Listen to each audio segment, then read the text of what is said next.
Connect module. Tap the connect button on the application. Long press the power button on the aiming module until the green light flashes. This means the module is ready to pair with your phone. If the green light stays on, the module is connected successfully. Gyronit. Tap the bow icon on the app home screen to enter the initialization interface. Tap the Gyronit button and start initialization. Place the aiming module on a flat surface as instructed and wait for initialization to complete. Maginit. Tap the Mag-ini button and start initialization. Move the aiming module away from the phone as instructed and keep flipping it in different directions until the app prompts you that initialization is done. This will calibrate the magnetometer sensor of the module, which measures the magnetic field and direction of the bow.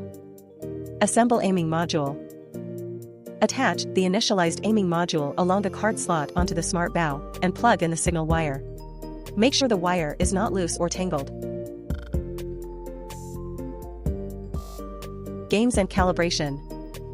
You can use the smart bow to control the crosshair on the screen and play games on the app by shooting arrows.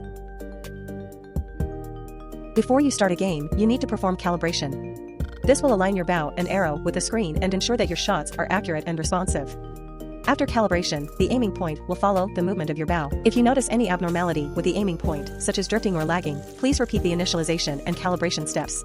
If you change your shooting position, such as moving closer or farther from the screen, or changing your angle or height, please redo the calibration steps. This will adjust your aiming point according to your new position.